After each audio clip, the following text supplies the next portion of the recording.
points in this series. We know Drew Holiday, a really great on-ball defender. What has Boston done to keep Brunson in check? Well, they put a lot of size on him, and they're putting a lot of different guys on him. But, you know, when you start with Derek White and Drew Holiday, you're talking about two of the best on-ball defenders in the league, and they haven't gotten as much traction out of their pick-and-roll game as they always do. I know that Brunson got a lot of positivity out of those fourth quarters in Game 1 and Game 2, but he has just not been himself. He's shooting under 40% in this series, which is way below the efficiency they need out of him. His free throws are down, 3 a game from the last series. And, you know, the Knicks are only averaging 95 points in regulation in these 3 games. And you know the Pacers are, the Celtics are going to keep fouling Mitchell Robinson, which is going to reduce their offensive efficiency even more. If Jalen Brunson is going to be able to put an imprint on this series, he needs to do it in Game 4. Okay, really none of the stars are shooting particularly well. Tatum and Brown did enough in Game 3, but didn't really shine. What does Boston need from those 2 guys to tie this series up? Yeah, I just want to point out, Jason Tatum and Jalen Brown are still in a slump. I know that the Celtics hit a lot more three-pointers. They actually hit double the amount of three-pointers in Game 3 versus Game 2. But it wasn't really from Tatum and Jalen Brown. They had a decent start to the game. Tatum came out and hit his first 2 threes, but he didn't shoot the ball very well. Jalen Brown is still shooting 26% on threes in this series. So those guys are still not out of their funk yet. And I would look for the Celtics to continue to try to get those guys easier looks. And those guys being high-volume scorers, when they're able to get going, the Celtics are really hard to beat. So the Knicks actually shouldn't feel that bad about the way Game 3 went, at least as it came to defending those 2 stars. Yeah, Brian, and we're at a really critical point. Game 4 Monday. Celtics win. Series back on serve. They lose, and they're on the brink of elimination. Well, I know that the Knicks were up 20. Or excuse me, the Celtics were up 20 twice and lost that lead. And I kept saying, I don't think that this is going to persist. This is the defending champs. This is a deep team in the Boston Celtics. They live and die by the 3. It hasn't been hitting for them. But as Jalen Brown said after the game, you have to beat that team 4 times. You have to beat them 4 times. And they did have 20-point leads in the first 2 games, and that dissipated. But they still were able to amass a 20-point lead on the New York Knicks. And I know everyone was ragging on Jason Tatum, saying he needs to be more of a dog. He needs to assert himself. We saw a better version of him, obviously, in Game 3. But they're the defending champs for a reason. And I am not surprised that they won Game 3 in the manner in which they did. So the adventure you're choosing is Boston's been up by 20 every game this series. Look out, New York. Correct. Cece? Those threes are falling. Choose your own adventure. Knicks are up 2-1. Should be happy campers. Game 4 at home tonight. Or is that a good thing for the Knicks? They're 1-3 this postseason at home. Is that a good thing that they're at home? I think it was good for the Celtics to get out of Boston, too. Because they played more carefree in Boston. It's weird in this series because the home team has been tight in every single one of these matchups. And so I don't know that Game 4 tonight is going to be a good thing for the New York Knicks. I don't. So Celtics have been up 20 in every game this series is the theme for you. Exactly. Now the Celtics have seen the ball go through the hole. Yep. They shot 50% from 3. They outscored the New York Knicks by 45 points from the 3-point line on Saturday. So now they feel like they're back in this thing, and that's the worst thing that you could do if you're the New York Knicks, is to give this Boston Celtics team any amount of daylight. Now they have that.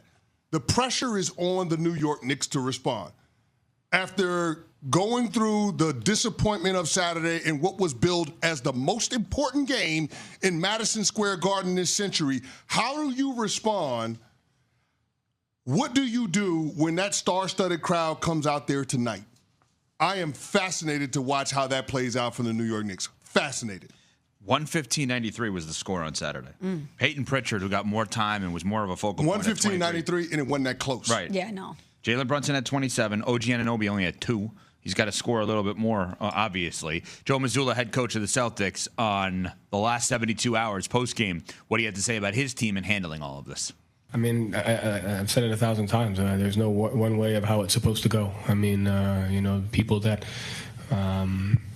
you get caught up when your expectations aren't met, and so there's no expectations there. We're on a path of trying to go after greatness, and you don't get to dictate the test that's in front of you. All you get to dictate is how you approach it and how you respond to it. So if you plan on doing this for a long time, trust me, it'll be a lot worse than those last 72 hours, and that's the perspective you have to have. So at the end of the day, we got a test in front of us, and I got a group of guys that I wouldn't want anyone else to be able to go through that. So this is the fun part. You don't get into the journey for it to be easy. So it's been dark, but in a good way.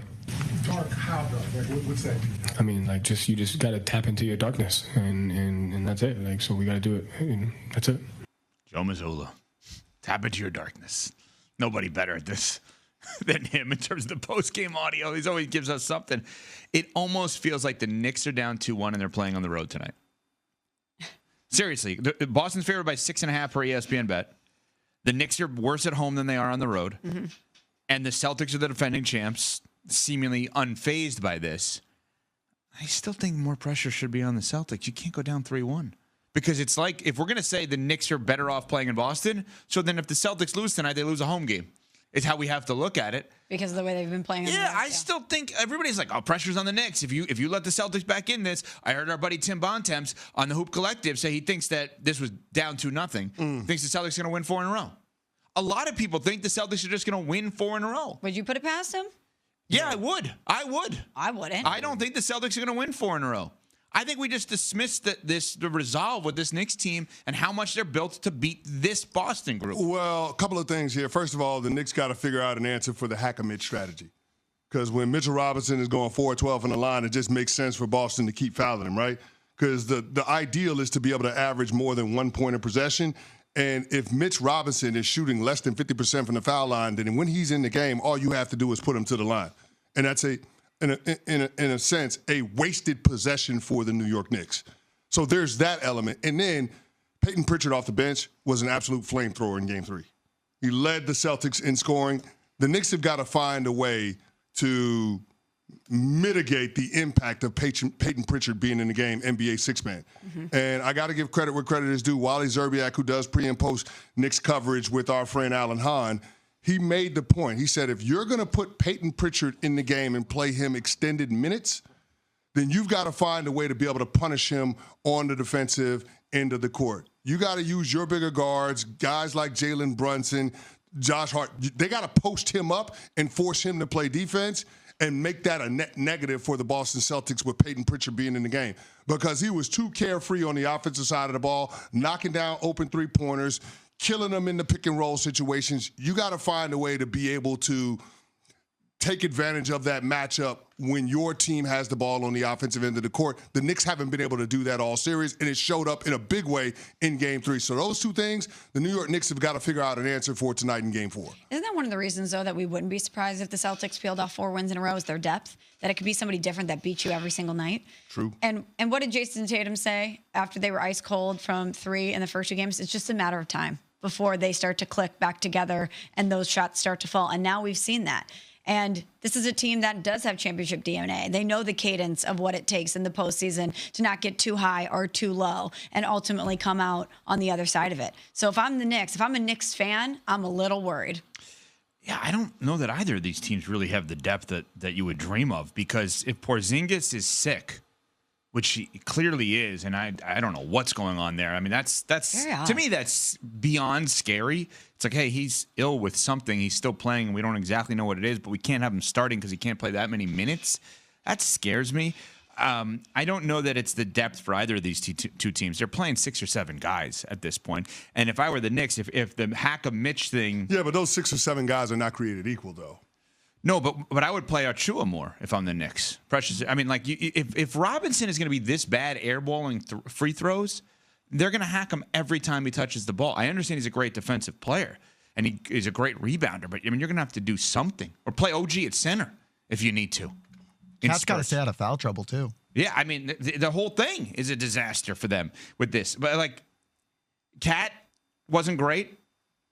Right? I mean, I understand what you're saying. I still don't think the Celtics are going to win 4 in a row. I still don't think they're going to win 4 in a row. I think we're actually underrating the Knicks a little bit, as much as but you could have made this. You could have made this a short series if you're the New York Knicks. Now, I don't think anybody expects this to be over with in 5 games. So that's the big issue with losing Game 3 in the fashion that you did. All right, coming up.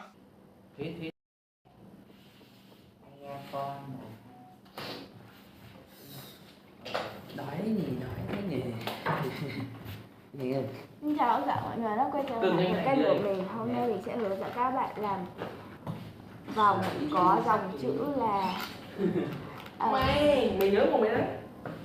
ngôi sao. Lý gì mình nhớ mồm đấy. Đồ tao Thôi, giờ chị Quỳnh có lương rồi là bắt đầu đi.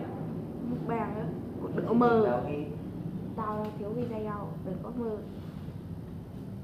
Đọc trả tự nhiên các lương của công ty là có đầu bút bèn. Yên tâm, mỗi đứa 20. Tiền còn lại đâu, tiền còn lại đâu. Có tiền còn lại đâu.